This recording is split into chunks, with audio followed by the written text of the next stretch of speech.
2.9 Radio La Clave.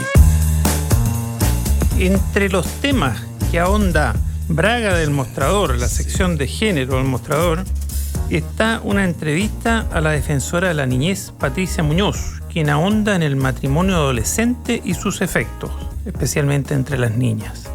También destaca el avance de la despenalización del aborto hasta la semana 14 en la Cámara Baja, que ahora vuelve a la Comisión de Mujeres.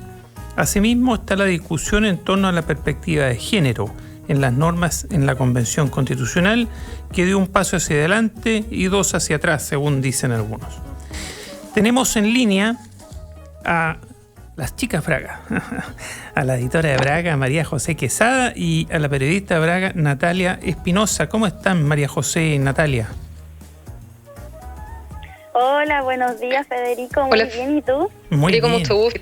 Igualmente, igualmente, Natalia. ¿Qué les parece que partamos con como día viernes, dices tú? Oye, ¿qué les parece que empecemos conversando sobre esto que suena tan dramático? Adolescentes casándose. Hay una foto ahí en el mostrador, en la nota de Braga. Una niñita con vestida de novia. Se aprieta el corazón. ¿Qué cuenta la defensora Patricia Muñoz sobre esto, la defensora de la niñez? ¿Qué pudieron construir como nota respecto a este tema que suena y se ve y se siente muy dramático? Natalia, tú parece que fue la que hiciste la entrevista, ¿no?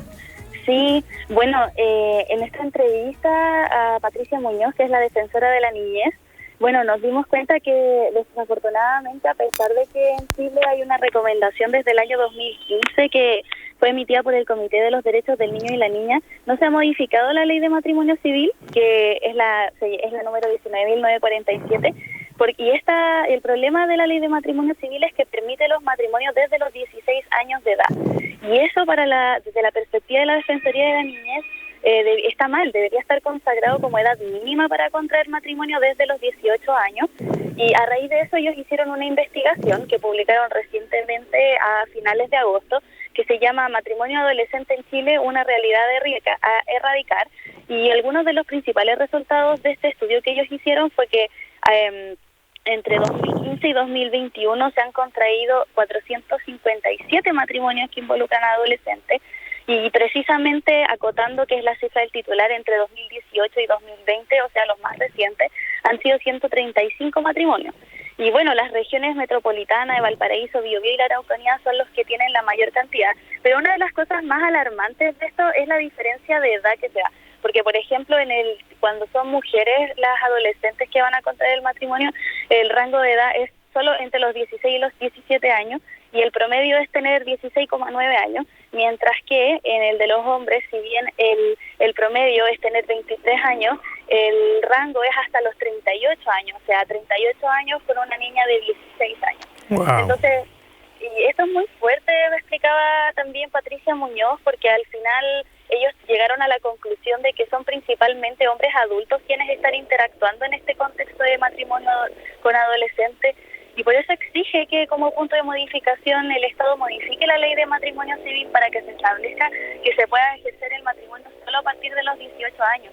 Y para precisar un poco que la gente, más allá de ver las cifras, sino que vea rostros.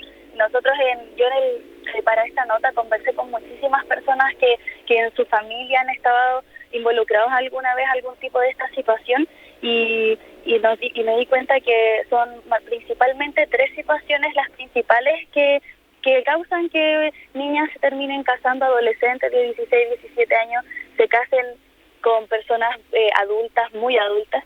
Es que una de ellas es que eran abusos sexuales que terminaban en embarazo y obligaban a la niña a casarse con el abusador. Y segundo, son problemas económicos en el núcleo familiar de la niña, en donde ellas eran ofrecidas a cambio de una compensación económica. Y el tercero es que las niñas estaban en ambientes y familias violentas, vulnerables, con drogadicción, alcoholismo. Sí. Sí, no, es que lo que pasa es que eso te iba a preguntar y le voy a pasar la palabra a la Jo, que quería comentar algo, porque necesitan la autorización de los padres para casarse antes de ser mayor de edad. Entonces uno dice, ¿en qué están los papás de esas niñitas? Exactamente. Jo. Yo lo mismo iba a preguntar, Federico.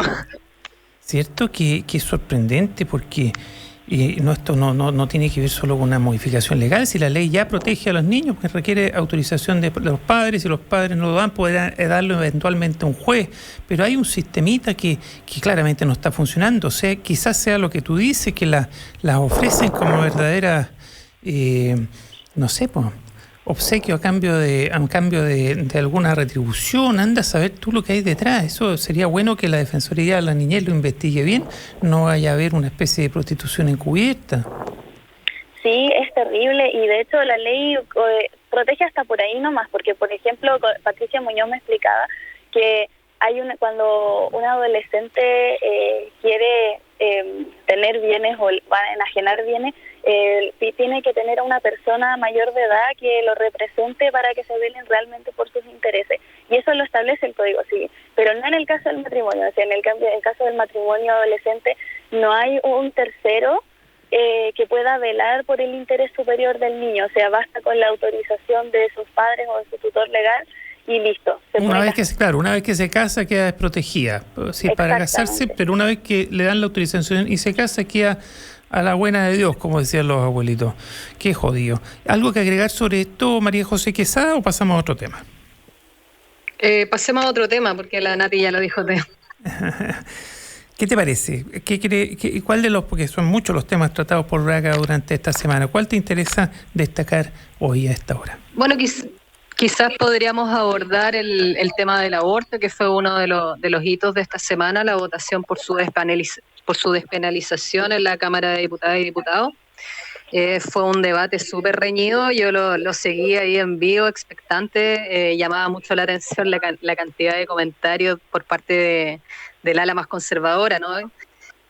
Y finalmente, bueno, fue aprobada por 75 votos a favor y 68 en contra, y ahora, claro, pasa a segundo trámite en la Comisión de Mujeres y Equidad de Género y expectantes también ahí a lo que va a ocurrir, porque probablemente, como recordemos que esta discusión ya iba con una negativa por parte de la Comisión de Mujer y probablemente ahora también con las votaciones probablemente de nuevo se rechace, ¿no? Entonces claro, ahí no queda está, mucho por delante. Pero la sala entiendo que no está obligada a las votaciones de la comisión, son especies de sugerencia, ¿no? No está obligada. Claro, no son vinculantes. Exacto, a eso me refería, sí, esa era la palabra. Sí, claro, porque en esa comisión la representante del centro político, por así, que es democracia cristiana, que es Johanna Pérez, y bueno, ya está claro que no está a favor de penalizar el aborto, entonces seguramente no van a ser, no va a haber una mayoría favorable a la despenalización en el trabajo de esa comisión, pero se va a cortar el queque al final del día en la sala, ¿no? Es decir, en la sala de todos los diputados y diputadas. Claro, o sea, independiente de la evaluación negativa que pueda tener en esa comisión, no va a ser una condicionante para su aprobación o su rechazo. ¿Y qué otro tema podemos...? Eso, noticia en desarrollo, ya sabemos que hubo un avance, pero a mí me llamó la atención el tema de la Convención Constitucional, que al final el intento de algunos grupos feministas porque se consignara una especie de perspectiva de género en los distintos reglamentos que se estaban aprobando, eso no prosperó. ¿Tiene alguna importancia eso o no? ¿O era un por si acá? Yo creo que ahí depende también a quién le preguntemos, porque por ejemplo para Bárbara Sepúlveda ella habla de una sobrerepresentación masculina en la convención independiente de que exista la paridad, entonces que es una lástima en el fondo que no haya salido esta propuesta para poder establecer una perspectiva de género en cada norma. Ahora bien, habían dos propuestas las que estaban en la votación, ambas no eran contrarias entre sí, pero sí era una que es una propuesta más feminista, particularmente que pedía incorporar esta perspectiva de género, que fue la que se rechazó, y por otra parte había otra propuesta que es más general y que sí se aprobó, que es una transversalización de los derechos humanos, que acá incorpora también la inclusión, los derechos humanos y también la perspectiva de género. Entonces, en ese sentido, claro, por eso el titular dice que se avanzó un paso, pero se retrasaron dos, y claro, y ahí tenemos distintas posturas. Por ejemplo, no sé, tenemos a una Maya Alves que se abstuvo en la votación y que sí estuvo a favor de la que se aprobó. Entonces ahí hay distintas miradas y lo importante, bueno, es que se sigue avanzando y que estamos en una convención que es paritaria. Eso es muy importante, claro. Natalia. Sí, porque las indicaciones tenían varias diferencias, como decía María José, la que se rechazó, que se llamaba Coordinación de Transversalización de Enfoque de Género, y era la indicación número 286. Era específicamente para evaluar cada 2 semanas con un comité si realmente las discusiones que se estaban avanzando en la Constitución estaban siendo hechas desde una perspectiva de género. Entonces era una revisión constante y específica sobre ese tema, versus la que se aprobó, que incluye la plurinacionalidad, la descentralización, los derechos humanos y el género, y es solamente cada un mes. Entonces, eso era algo que lamentaban, por ejemplo, la Alondra Carrillo, la Bárbara Sepúlveda, porque sentían que cada un mes y considerando tantos temas al mismo tiempo no era suficiente para poder asegurar que hubiera una perspectiva de género en la nueva Constitución. Bueno, estamos noticia en desarrollo, pero en todo caso las condiciones están para que haya una perspectiva de género. No obstante, no se aprobó esa moción, ¿no? Exacto. ¿Qué les parece? Nos queda pocos minutos o segundos para seguir conversando temas de Braga, la sección de género del mostrador. Hay una entrevista interesante como para que tengamos un último tema más liviano, por decirlo de una forma, más de fin de semana quizá. Entrevistaron a la gestora cultural Andrea Gutiérrez sobre identidades, Festival de Artes Escénicas en Atacama. ¿Por qué no nos cuentan un poco de eso para que vayamos cerrando la conversación? Este es un festival que se celebra en el norte de Chile, parte mañana, dura hasta el 10 de octubre y bueno, contempla una serie de actividades presenciales y online, y es en el marco de este evento que conversamos con la actriz y gestora cultural Andrea Gutiérrez. Ella fue invitada a participar a uno de los Tincuy, que se llama. Tincuy viene de la palabra quechua, que significa encuentro con los contrarios. Pero en el fondo son conversatorios donde se va a abordar este año la presencia de las mujeres en el mundo del arte, la identidad de género y también sus vinculaciones con el contexto político que se desarrolla actualmente en el país. En ese sentido es una mirada interesante. Ella también aborda lo que ha significado para el mundo cultural el tema de la crisis sanitaria, ¿cierto? Cómo ha golpeado, porque el área cultural ya estaba en crisis y ahora también se profundizó mucho más. Sin embargo, ya estamos saliendo un poquito de la pandemia, estamos poco a poco volviendo a lo presencial. Como eso también ha significado revitalizarse en el tema de las artes, sobre todo el componente de la descentralización, que es muy importante porque este festival se realiza en Atacama.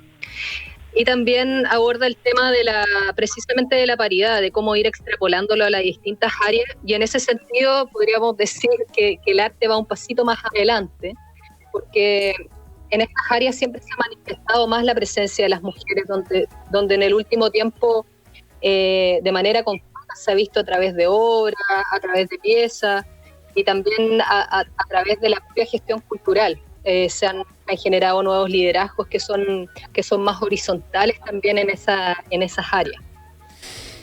Interesante, súper interesante. Muchas gracias, María José Quesada. Muchas gracias, Natalia Espinosa. Gracias a ti. Que tengan un muy buen día y un muy buen fin de semana. Igualmente, un saludo a todos que estén muy bien. Auditores y auditoras, que tengan un lindo fin de semana. Gracias. Nos vemos. Ahora vamos a ir a una muy breve pausa y ya volvemos con el mostrador en la clave. Estamos presentando El Mostrador en la Clave. Información con la independencia que nos caracteriza.